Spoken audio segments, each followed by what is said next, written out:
अस्सलाम वालेकुम जी, मैं बना रही हूँ पालक। ये पालक कटी हुई है, आप इसको धोएंगे।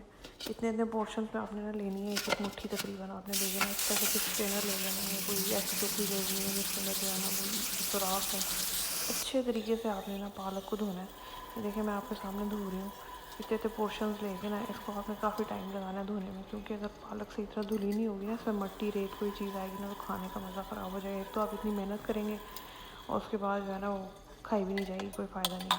तो इसको आपने धोना बहुत अच्छे तरीके से, पूरी धो के उसमें 4-5 सब्ज़ मिर्चें डाल देनी है आपने, उसमें नमक डालना है। ठीक है, नमक के साथ आपने इसके अंदर ऐड कर देना है सिंथेटिक विनेगर। विनेगर के 2-3 आपने ड्रॉप्स डालने। उसकी वजह यह है कि इसका जो कलर है ना वो मेंटेन रहेगा। इसमें दही डालेंगे आप, 2 मैंने बड़े चम्मच जो होते हैं ना वो खाना डालने वाले, वो डाल दिए हैं। उसके अलावा इसमें दूध डाल दिया है 1 कप। ठीक है, अब आप इसको कर देंगे बंद। आप इसको प्रेशर, आप कहेंगे बैन हर चीज़ प्रेशर कुकर में बनाती हूँ। इसकी वजह ये है कि प्रेशर कुकर में एक तो टाइम कम लगता है और दूसरा ये है कि चीज़ जल्दी गल जाती है। अच्छा, अब है कि आपने इसको ना 5 से 7 मिनट इसको देने हैं पालक को। इसमें पानी वानी कोई नहीं डालना आपने, क्योंकि दही भी अपना पानी छोड़ेगा, पालक अपना पानी छोड़ेगी। इस तरह से ना जब पालक गल जाए आपने इस तरह पानी निचोड़ के ना उसको आपने ग्राइंड कर लेना अच्छे तरीके से।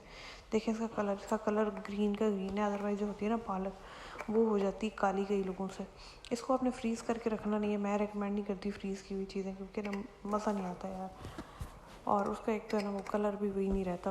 ताज़ी पालक लें, ताज़ी पालक काट के ग्राइंड करते हैं अच्छे तरीके से। ठीक है, ये शादियों वाला देगी पालक का मज़ा आपको आएगा अगर आप इसी तरीके को फॉलो करेंगे। देखें कितना प्यारा उसका कलर है, ग्रीन का ग्रीन, फ्रेश ग्रीन कलर। अब हम बनाएंगे जी मसाला। मसाले के लिए हम इसमें कुकर में डालेंगे ऑयल डालना है आपने 1 कप। उसके अंदर आप प्याज काट लेंगे बारीक बारीक।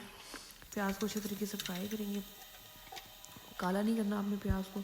इसके अंदर ऑयल डाल के, अब मैं ऑलिव ऑयल यूज़ कर रही हूँ, आप इसके अंदर वो डाल के इसको जो है ना वो आप अच्छे तरीके से फ्राई करें। ठीक है, फ्राई करने के साथ आप इसके अंदर सब्ज़ मिर्च ऐड कर देंगे। उसके अंदर टमाटर डालेंगे। टमाटर ऑप्शनल है, अगर आप डालना चाहें डालें, नहीं तो मैंने अदरक लहसुन की पेस्ट डाली है मैंने इसके अंदर। इसके अंदर आप डालेंगे थोड़ा सा दही डाला मैंने इसके अंदर, और इसके अंदर नमक डाला है, सुरख मिर्च डाली है, हल्दी डाली है, इसमें गरम मसाला डाला है, इसमें दादड़ किया हुआ जो है सूखा धनिया और वो जो होता है ज़ीरा वो डाला है, और इसमें नेशनल कौरमा मसाला डाला है 2 से 3 टेबल स्पून। वो आप अपने टेस्ट के मुताबिक डाल सकते हैं। इसमें 2-3 मैंने सब्ज़ इलायचियाँ डाली हैं, 1 बड़ी इलायची डाली है। ठीक है, ताकि इसका टेस्ट जो है ना वो खुशबू भी ज़्यादा आती रहे और टेस्ट भी इन्हांस हो जाए। 2-3 मैंने लौंग डाल दी हैं इसके अंदर। अब इसको अच्छे तरीके से फ्राई कर लेंगे, मसाले को अच्छे तरीके से भून लेंगे।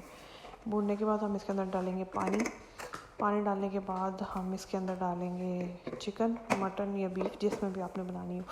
ठीक है, और उसी के मुताबिक आपने पानी डालना है जितने पानी में वो गल जाए। ये 5 मिनट में गल जाता है चिकन को 5 मिनट बाद आपने खोल के इसको अच्छे तरीके से भून लेना है। भूनने का तरीका ये है, जब ऑयल ऊपर आ जाएगा इसका मतलब ये सारा जो है वो भूना गया। ठीक है, इसकी निशानी होती है। ऑयल ऊपर आ जाए तो आप इसके अंदर पालक ऐड कर देंगे अच्छे तरीके से। जब भुन जाएगा उसके बाद, क्योंकि इसकी खुशबू आना शुरू हो जाएगी अगर आप इसको ऑयल निकाल लेंगे नहीं। ये देखें ऑयल इसके अंदर बिल्कुल अलहदा तरी सी होगी। अब इसके अंदर पालक ऐड करेंगे जो ग्राइंड करके रखी थी हमने। तो पालक को आपने अच्छे तरीके से पकाना है, मतलब पालक के अंदर भी पानी होगा तो उस पानी को आपने अच्छे तरीके से ख़त्म करना है। जब तक ये ऑयल सारा ऊपर नहीं आ जाए ना, आपने उसको पकाते रहना है हल्की आंच पे।